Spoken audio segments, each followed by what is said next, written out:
A serial rapist strikes in a suburb outside Toronto, Canada. The nature of the beatings, what the victims had endured, clearly told us that we're dealing with a sexually sadistic offender.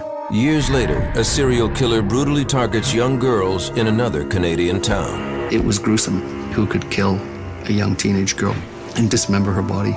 Fear sweeps across southern Ontario. The bloody trail leads police to a pair of unlikely suspects, a young, beautiful married couple. The idea that these were the bad guys, that they were capable of doing anything so vile, is something that's hard for us to comprehend. She assaulted her sister. It was absolutely mind-boggling. It's the most sensational and probably one of the most sinister cases in Canadian history. Saturday, June 29th, 1991, at a quiet recreational area near the town of St. Catharines in Ontario, Canada, some fishermen make a horrifying discovery.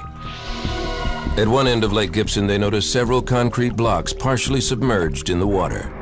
They take a closer look and are shocked to find what appear to be pieces of human flesh protruding from the cracks. Niagara Regional Police search the murky waters for more clues. They find a total of 8 concrete blocks. Each contains body parts. We believe the party to be a female, young female. It could be between 14 to 24 years of age. The victim is identified as 14-year-old Leslie Mahaffey from the nearby town of Burlington. She had been missing for 2 weeks. The same day her body is found, a young couple exchange wedding vows 16 miles away in the quaint town of Niagara-on-the-Lake. Their fairy tale wedding is complete with a horse-drawn carriage. At face value, it was a beautiful wedding, but if you talk to the friends and the relatives, everybody knew that it was just a big charade. 21-year-old Karla Homolka and 26-year-old Paul Bernardo appear to be the perfect couple, but friends and family suspect Paul has been unfaithful. What they don't know is far worse. April 16th, 1992. Less than a year after Paul and Karla's wedding, 15-year-old Kristen French goes missing from her hometown of St. Catharines. 2 weeks later, on April 30th, 1992, Kristen's parents' worst fears are realized. A man searching for scrap metal finds the body of their daughter in a ditch on the side of the road in Burlington. Kristen had been sexually assaulted, beaten, and strangled. Her body was dumped less than a quarter-mile away from the cemetery where Leslie Mahaffey was buried a year earlier. Police consult with FBI profiler Greg McCrary. They suspect there may be a connection between the 2 young murder victims. Those crimes are very unusual, to abduct and murder young women. And there was a sort of a polarization here. One was abducted in Burlington and the body was in St. Catharines. The other was abducted in St. Catharines and the body was found in Burlington. It sort of connected the crimes geographically at that point. The location of the bodies and the viciousness of the attacks lead police to suspect this is the work of an experienced killer. This was no kid that was just starting a criminal career. This is somebody who had developed a degree of criminal sophistication over the years. Police also believe the culprit may have an accomplice after eyewitnesses report seeing the victim talking to 2 people just before she disappeared.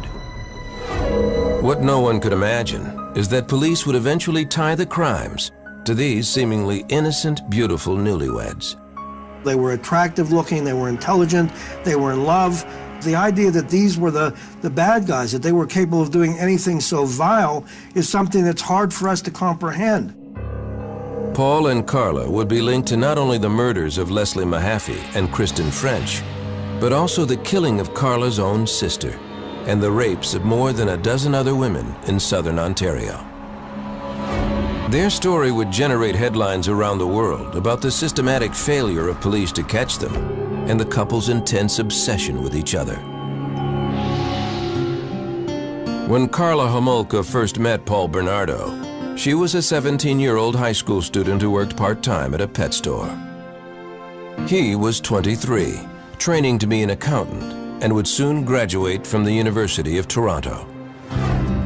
October 17, 1987, Karla is attending a pet food convention in the town of Scarborough, outside of Toronto.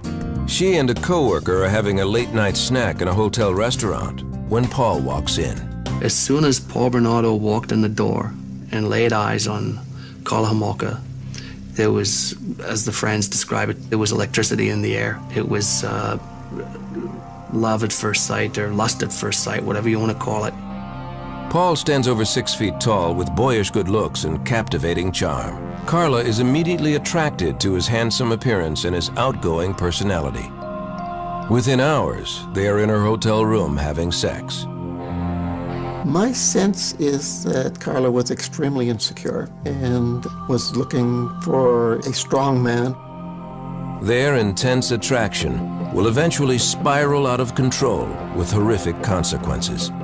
They call it a match made in heaven, but in this case, it was clearly a match made in hell.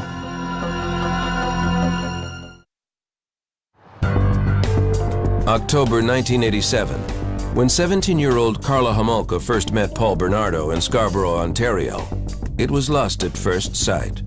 Karla believed 23-year-old Paul was the man of her dreams.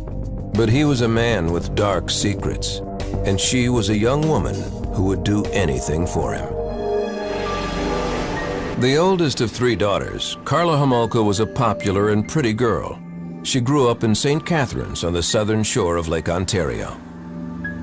In high school, Karla had several boyfriends, but no one like Paul Bernardo. He was 6 years her senior, and in her mind, the perfect catch. She bragged to friends about his maturity and good looks, and Paul was quite taken with Karla, too. It was a perfect match for Bernardo. He'd found his soulmate. He'd found the woman who would do anything, and ultimately she did do anything. The youngest of 3 children, Paul was a good-looking boy with dimples and a sweet smile. But behind the happy expression was a little boy who had a difficult childhood. His mother was verbally abusive. His father, Paul discovered, was not his biological parent. This startling revelation occurred when Paul was 16. Around that time, Paul began peeking through his female neighbors' windows as they undressed. As he grew older, Paul's curiosity slowly escalated into something more aggressive. It would appear there's something very different in terms of his sexual makeup. From what I can glean, he wasn't necessarily a man who was terribly aroused by consenting sexual activity.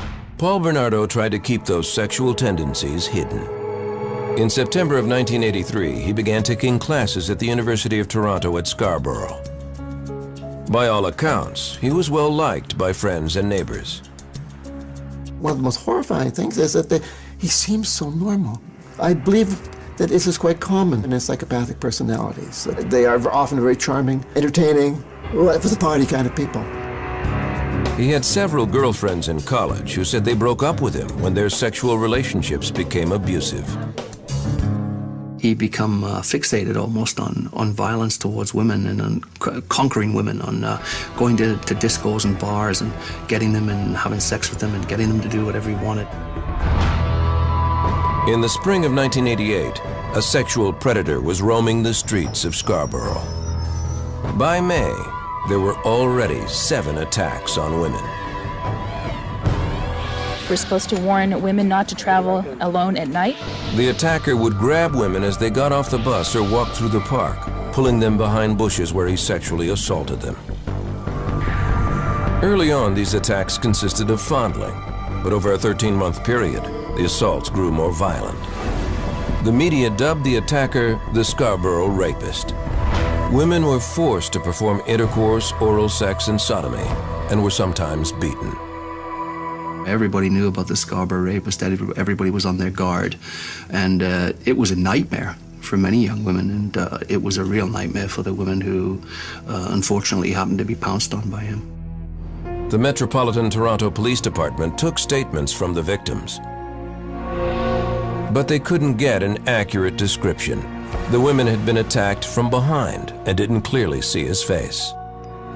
All they could tell was that he was young and good-looking, with light-colored hair. Police found another common characteristic among the attacks. The attacker forced the victims to call themselves degrading names, such as slut. Nobody had a clue who the Scarborough rapist was. The Toronto police were working diligently on the case. They'd taken as many as, I believe, 100 DNA samples from potential suspects. In the fall of 1988, the Toronto police called an FBI profiler, Greg McCrary, to assist in the search for the Scarborough rapist. Over the next several months, McCrary analyzed police reports and was able to link 4 more attacks to the Scarborough rapist, bringing the number up to 11. This was a very dangerous subtype of rapist. It was very anger-based, perhaps even sadistic in nature. They're rare, but they're very, very dangerous offenders. McCrary's concerns grew as the assaults became more serious. Not only were these women being brutalized, but we felt we're on the verge of perhaps this thing moving over the line into homicide, and that's what had everybody's attention.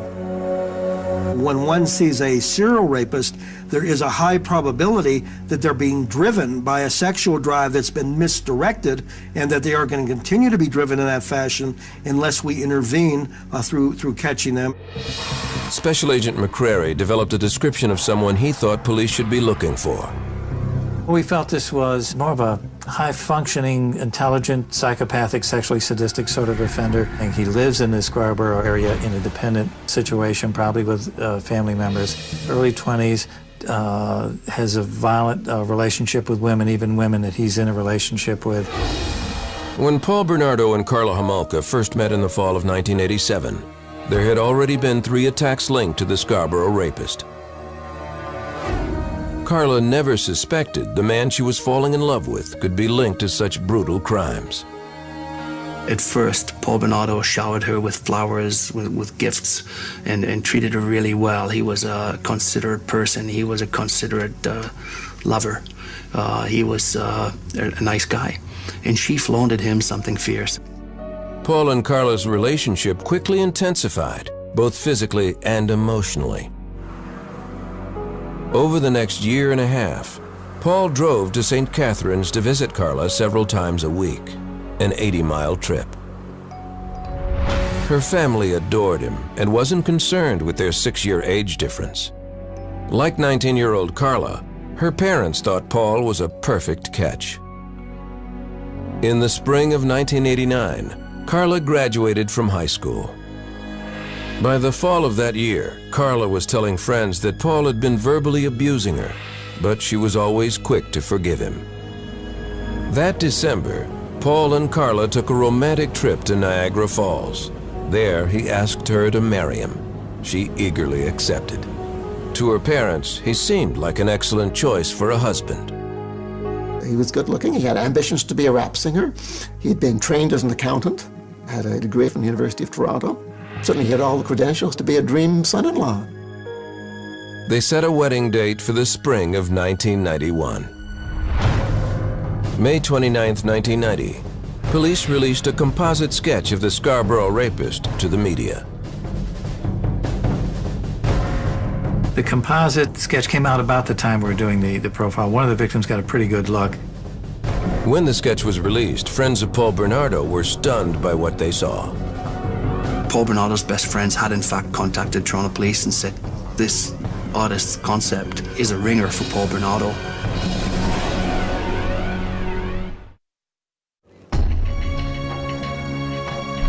During the summer of 1990, a serial rapist is terrorizing the Toronto suburb of Scarborough.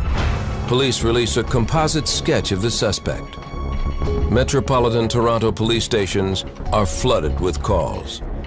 The man accused of more than a dozen sexual assaults in the Scarborough area bears a strong resemblance to Paul Bernardo. By November of 1990, several people, including Bernardo's own friends, have given his name to police after seeing the composite sketch.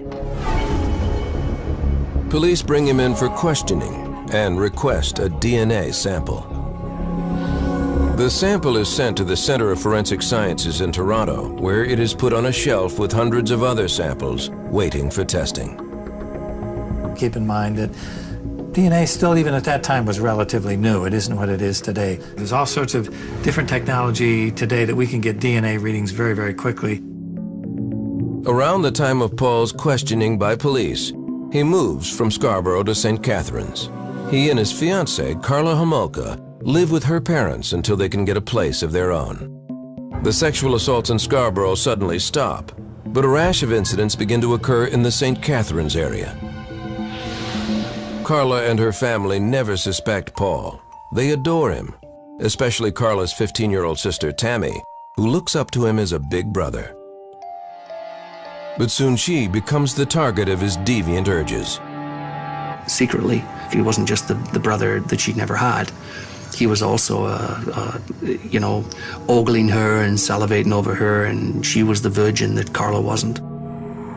Paul begins to pressure Karla for the one thing she's unable to give him. While Karla wasn't a virgin, the closest person to her who was a virgin was her youngest sister, Tammy.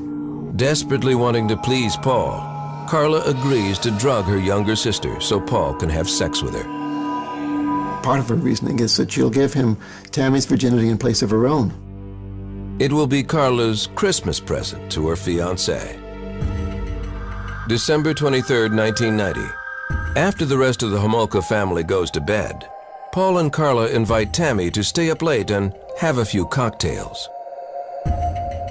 What Tammy doesn't know is her drinks are laced with sleeping pills purchased by Karla. She used an animal tranquilizer in order to keep her sedated while the two of them participated in this rape. Karla uses another drug stolen from the veterinary clinic where she works to keep her sister unconscious. She soaks a rag with the drug halothane and keeps it over her sister's face while Paul rapes the young girl. They videotaped the entire episode. All this happens while the rest of the family is asleep upstairs. Most people videotape their family holidays and their children's first, second, third, and so on birthday. But he liked to videotape, in his eyes, his sexual contrast. Paul then orders Karla to assault her own sister.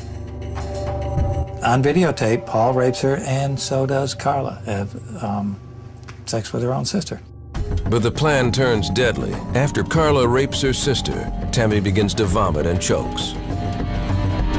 Paul and Karla quickly dress her, hide the camera, and call 911.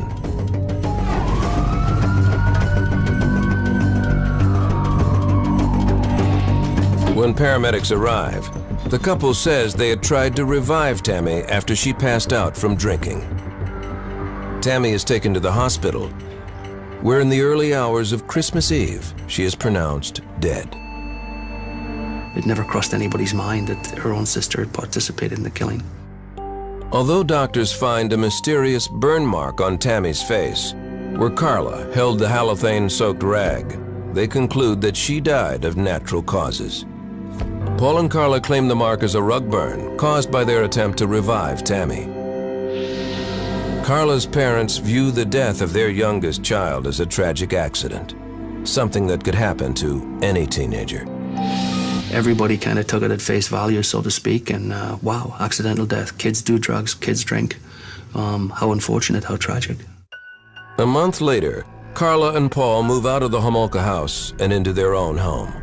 They move into this two-story bungalow in Port Dalhousie, a small town near St. Catharines. On the outside, they appear to be the perfect couple, but behind closed doors, Paul begins to turn his aggression on Karla. He teases Karla that he is the Scarborough rapist and begins physically abusing her. Any thoughts Karla has of leaving Paul are diminished by her insecurities and fear that he will tell her parents about her involvement in Tammy's death. In this particular case, we have a man who is a serial rapist who meets up with a woman who ultimately ends up participating in further acts of sexual abuse, and ones that are even far more serious. Paul Bernardo had given a DNA sample to police more than 2 months earlier, but it still hadn't been tested. Anytime offenders come into contact with the police and they don't end up in handcuffs, they're emboldened. They think they're better, smarter than the police. June 15th, 1991. 2 weeks before Karla's dream wedding, Paul wakes her up in the middle of the night with a surprise, a young girl, 14-year-old Leslie Mahaffey. He had abducted Leslie from her own backyard, luring the teenager into his car with a cigarette. Paul intends to keep Leslie as a sex slave, but her true fate will be far worse than anyone could imagine.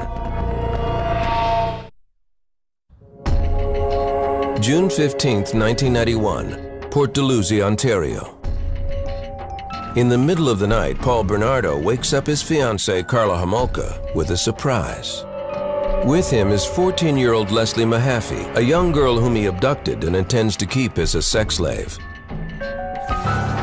Together, the couple holds the young girl captive in their home, repeatedly assaulting her, all the while recording the attacks on videotape. After less than 24 hours, they strangle her, then cut up her body and encase the pieces in concrete blocks before dumping them in nearby Lake Gibson. It is 2 weeks before their wedding.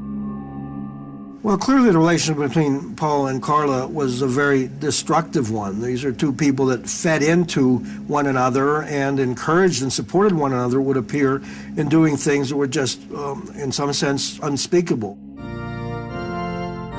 On June 29, 1991, Paul Bernardo and Karla Homolka exchange wedding vows before more than 100 friends and family members.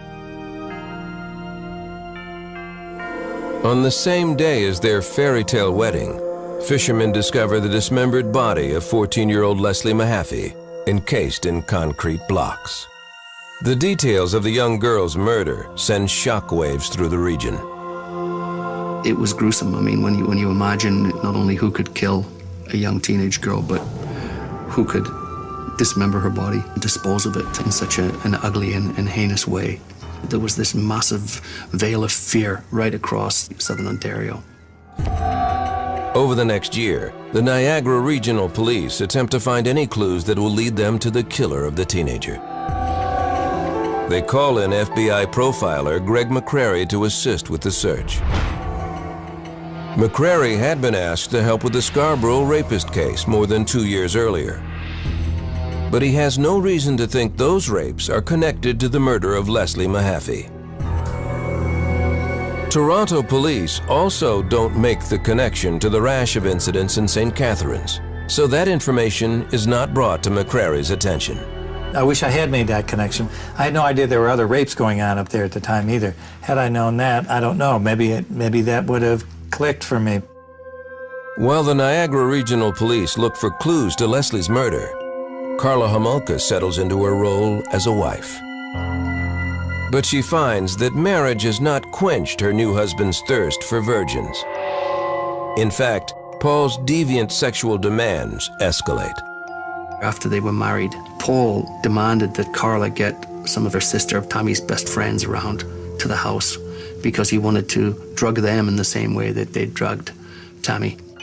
Over the next year, Karla entices several young girls into their home.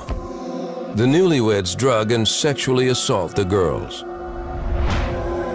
But unlike Karla's sister Tammy, these girls survive, regaining consciousness with no memory of the assaults. Some of these attacks are videotaped. He was obsessed with making himself into a star. It was very important for him to keep trophies or mementos that would confirm how successful he had been on these occasions. With Karla's knowledge, Paul also continues to stalk women throughout the Niagara region. On April 16, 1992, Paul and Karla take an afternoon drive with the intent of bringing home a new sex slave. They are only a few miles from their own house when the couple spots 15-year-old Kristen French walking home from school. They turn into a church parking lot and wait for the girl to pass by.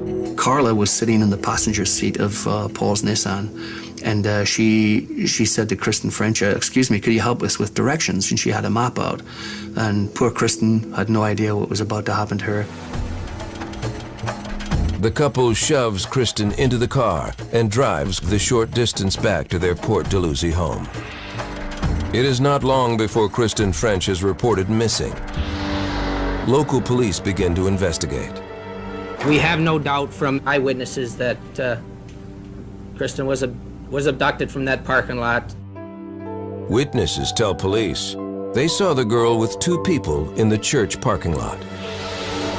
They also report seeing the 3 drive away in a beige Camaro. In response to public fear about an attacker on the prowl, the Niagara Regional Police put together a team of investigators called the Green Ribbon Task Force. They examine eyewitness accounts about a beige Camaro and reconnect with Special Agent Greg McCrary.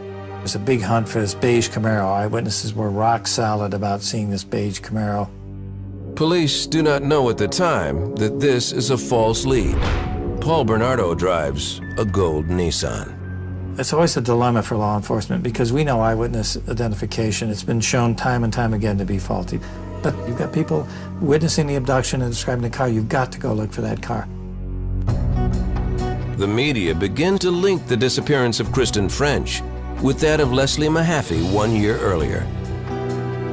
I'd been a reporter for maybe 15 years at the time, and all of my instinct, all of my experience told me that this was really bad, that this was going to be a major, major story.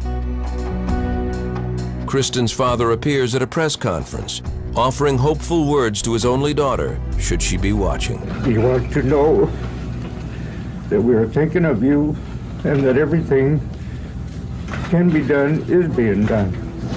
And we'll get you back real quick. Greg McCrary develops a profile of the suspect. I described him as being a white male in his late 20s, probably with a history of sexually violent crimes, a history of domestic violence. He would beat his domestic partners. Based on eyewitness reports that there were 2 offenders, McCrary hopes that maybe he can get through to one of them. If we can drive a wedge in between them, there's likely to be a falling out, and we would like to very much be able to facilitate that.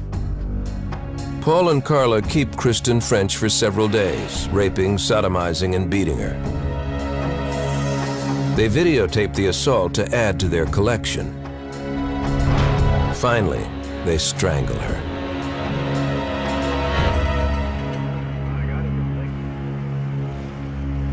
On April 30th, 1992, Kristen's body is found.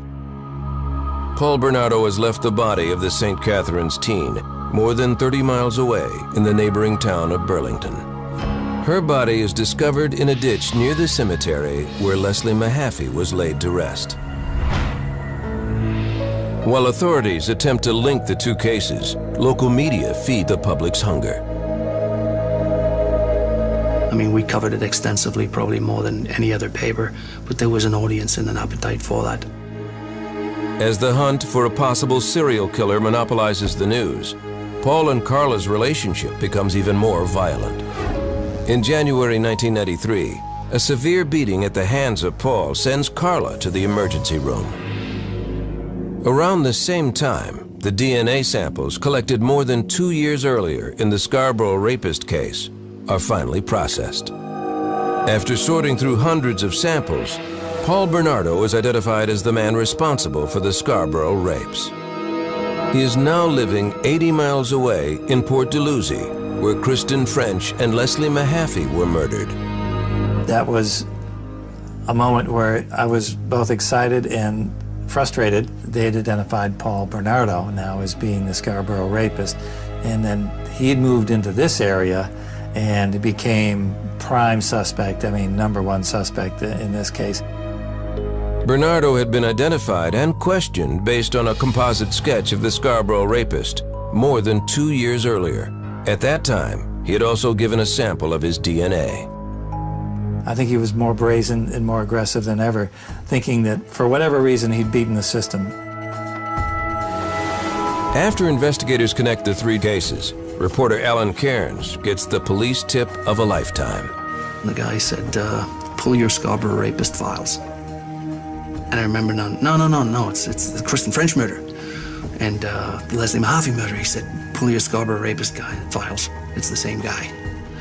And I was stunned. Huge, huge story.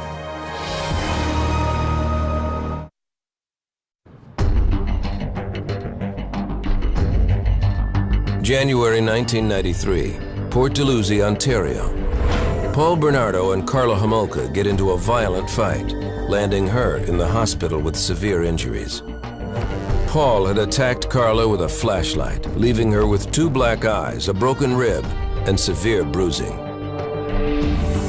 After less than 2 years of marriage, she decides to move out. Around that same time, Toronto police contact Karla to discuss the DNA results of the Scarborough rapist case. After more than a 2-year delay, officials have identified her husband, Paul Bernardo, as the Scarborough rapist. Police suspect there may be some connection to the murders of Kristen French and Leslie Mahaffey, but have few leads. To question Karla, they bring along members of the Green Ribbon Task Force, the team investigating the murders of the girls. She thought to interview her about the domestic assault. In my opinion, they handled that interview exactly right because they didn't accuse her, they didn't overstep the bounds, but just by having Green Ribbon Task Force investigators there, that message was being communicated to her. After the interview with authorities, Karla breaks down and confesses everything to her family. She is afraid police already know or are close to discovering the couple's terrible crimes. On her parents' advice, Karla gets an attorney and tells him that Paul is the Scarborough rapist. She also admits to their being involved in the deaths of Leslie Mahaffey, Kristen French, and her own sister, Tammy Homolka. Karla holds the key to putting away one of Canada's most notorious serial rapists and killers. But she will only agree to testify against her husband in exchange for a reduced sentence for herself. Her attorney began to cut a deal, and that, of course, was of tremendous interest, to all the investigators, being able to shed some direct light on these murders and what was going on. Karla makes a full confession to police. She confirms that Paul is the Scarborough rapist, then places complete blame on him for the deaths of all 3 girls. She says that Paul forced her to be a part of the attacks against her will. Karla also tells them that all the physical proof they need is in the couple's house, on video. When it came together, it was the aha moment. It's the, it makes perfect sense now that you could see that escalation, the escalation that we dreaded early on in the Scarborough rapes. Word quickly spreads that there's been a break in 3 of Canada's biggest unsolved criminal cases: the Scarborough rapist and the murders of Kristen French and Leslie Mahaffey. Police know they have to move fast before Paul Bernardo tries to make a run for it.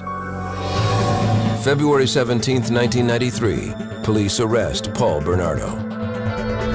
Investigators begin searching his Port Dalhousie home. I will confirm for you this morning that we have obtained the search warrant. We entered the premise and began our work. During a 71-day search, police cannot find the videotapes, which Karla claims show the attacks on Leslie, Kristen, and Tammy.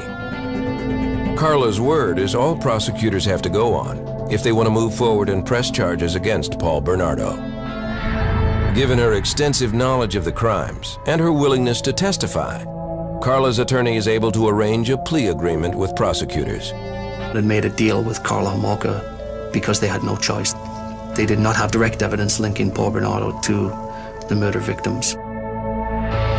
In exchange for her testimony against her husband, Karla receives a reduced sentence for her involvement in the murders. The deal is kept secret from the public.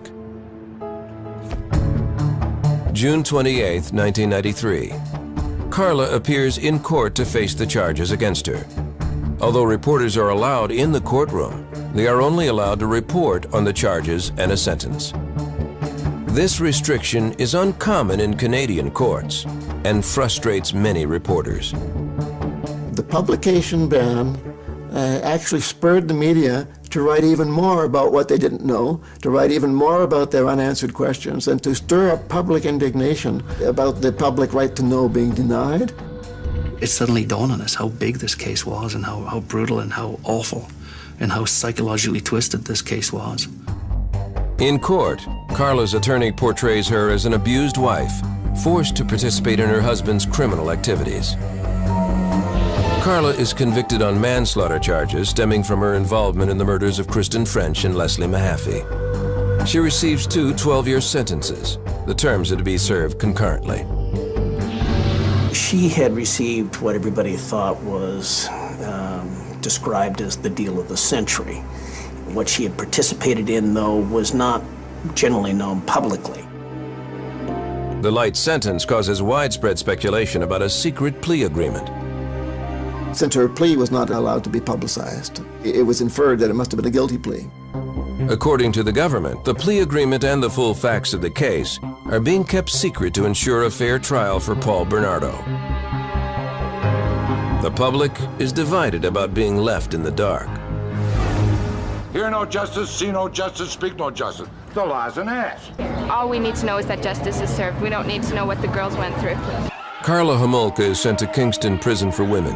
In August of 1993, while in prison, Karla files for divorce. The next time she will see Paul is in court, testifying against him. It is then that the full shocking details of the couple's crimes will be made public. The interest in this case was not sparked so much by the brutality of the murders. It was essentially fed by disbelief that such an attractive man and such a beautiful young girl could team up and be involved in something so bad. I mean, the Americans coined them Ken and Barbie, and you know, there was something to be said about that. Ken and Barbie's darkest secrets will soon be revealed when the couple's missing videotapes finally surface.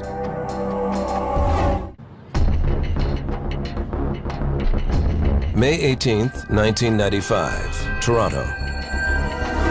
It's day 1 of Paul Bernardo's trial, one of the most anticipated murder trials in Canadian history. People line up for blocks to try and get a seat inside. Scarborough native Paul Bernardo pleads not guilty to 9 charges in connection with the deaths of Leslie Mahaffey and Kristen French, including kidnapping, unlawful confinement, aggravated sexual assault, and murder. His now ex-wife Karla Homolka is already doing time in prison for her participation in the crimes. After agreeing to testify against Paul, Karla is serving a 12-year sentence.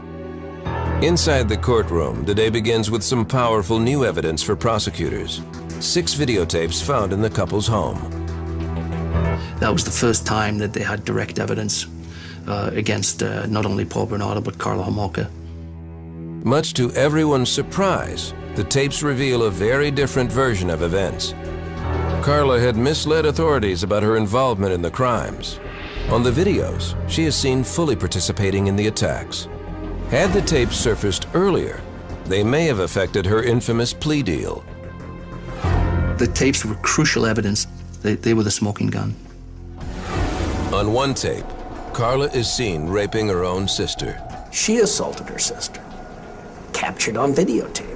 The idea that one sister would offer up a younger sister as some sort of a present without a gun being held to their head seems bizarre in the extreme. It was absolutely mind-boggling.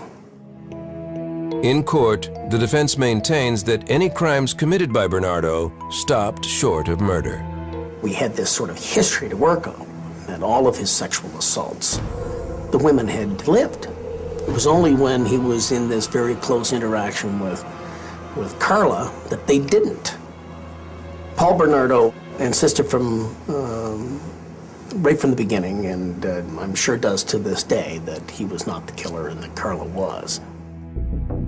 On June 19, 1995, Karla Homolka goes to court to testify against her ex-husband. She tells the court that she is a victim and that Bernardo was the mastermind behind all 3 murders. On cross-examination, the defense plays the videotapes, which clearly show Karla's participation in the assaults. She uses battered wife syndrome as her explanation, a claim sharply disputed by Paul's attorney. I'm not suggesting for a moment that she was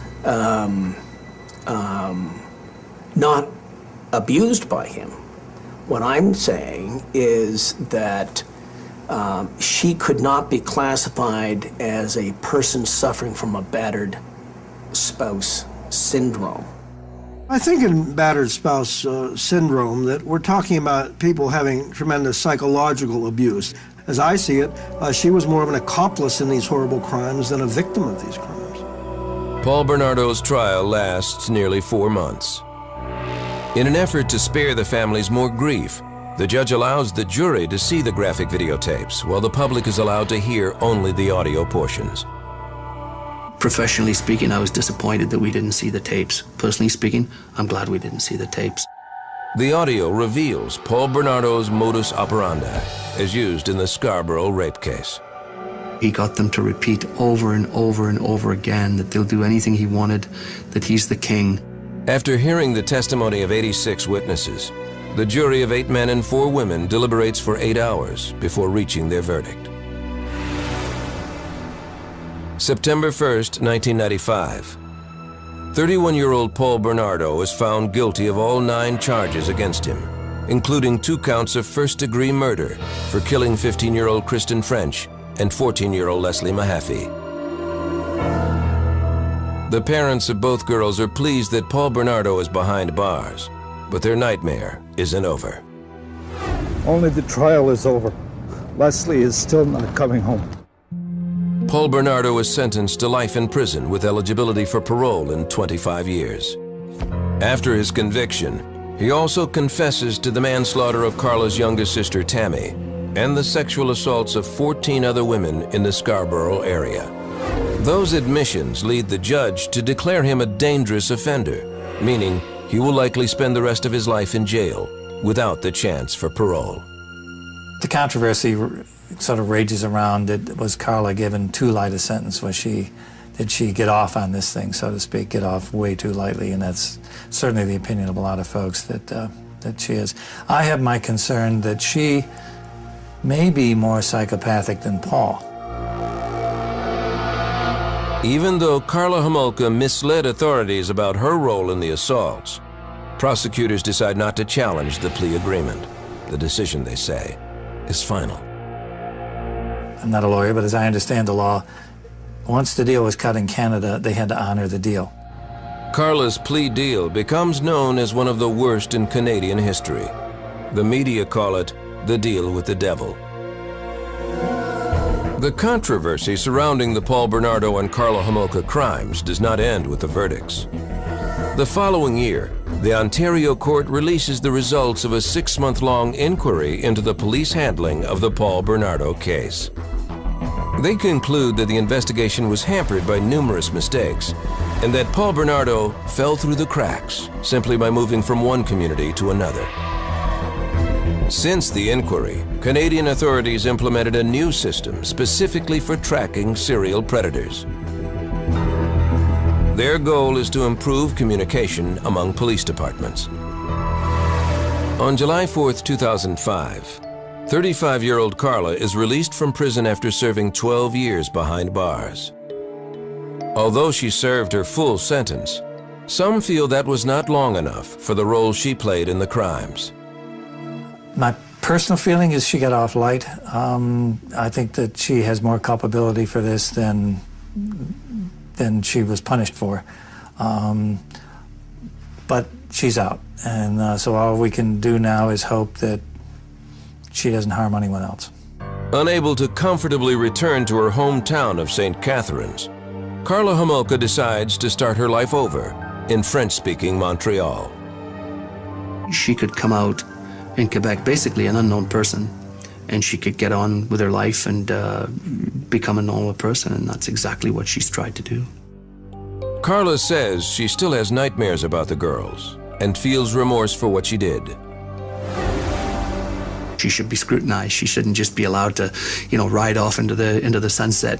In February of 2007, less than 2 years after her release from prison, Karla Homolka gave birth to a baby boy.